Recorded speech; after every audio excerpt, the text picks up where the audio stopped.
আসসালামু আলাইকুম।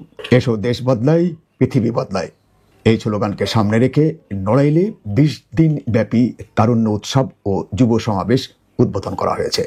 বুধবার দুপুরে নড়াইল সরকারি উচ্চ বিদ্যালয় মাঠে এ তারুণ্যের উৎসবের উদ্বোধন করেন খুলনা বিভাগীয় কমিশনার অতিরিক্ত সচিব ফিরোজ সরকার।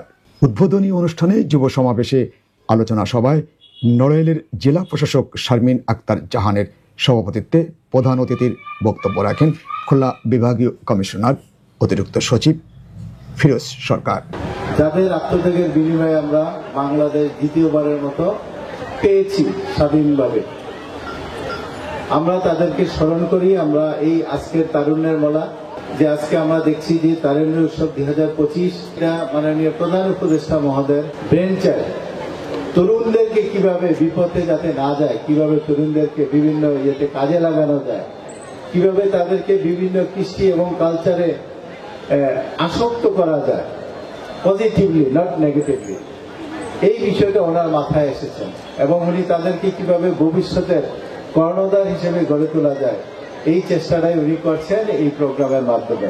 অতিরিক্ত জেলা প্রশাসক শিক্ষা আইসিটি আহসান মাহমুদ রাসেলের সঞ্চালনায় অন্যান্যের মধ্যে বক্তব্য রাখেন পুলিশ সুপার কাজী এহসানুল কবির। এই তরুণদের কেন্দ্র করেই কিন্তু আজকের আমাদের এই নতুন বাংলাদেশ, এই বাংলাদেশ আমরা পেয়েছি এই তরুণদের কল্যাণে।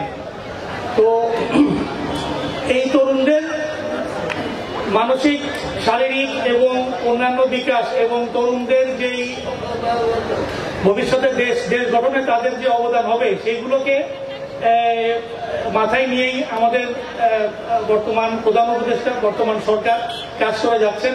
বৈষম্য বিরোধী ছাত্র আন্দোলনের সদস্য সচিব সৈয়দ সাফায়েত হোসেন, বাংলাদেশের এই তারুণ্য উৎসব শুধু তারুণ্যের উৎসব নয়, যে কোনো উৎসব, বিজয় উৎসব, স্বাধীনতা উৎসব, যে কোনো একটা নির্দিষ্ট গোষ্ঠীর মধ্যে সীমাবদ্ধ ছিল। কিন্তু আজকে আমাদের এই নতুন স্বাধীনতা আসার পর এই তারুণ্যের উৎসব সহ বাংলাদেশের সকল উৎসব আমাদের বাংলাদেশের সকল মানুষের জন্য উৎসবে পরিণত হয়েছে। বাংলাদেশ জামাতে ইসলামীর নড়াইল জেলা আমির অ্যাডভোকেট আতাউর রহমান বাচ্চু, আজকে তারুণ্যের উৎসবে দাঁড়িয়ে আমি একথাই বলতে চাই, আমার বাংলাদেশে লাল সবুজের এই পতাকার পথ করে যেখানে, সেখানে কেউ আমাদের কোনো ভারতপন্থীও নাই, আমাদের এখানে কেউ পাকিস্তানপন্থীও নয়।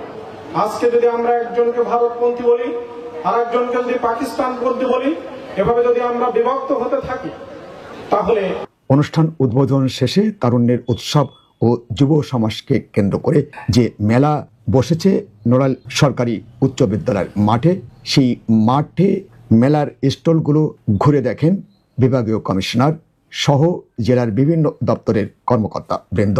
তারুণ্য উৎসবের এই মেলায় প্রায় 70টি স্টল রয়েছে।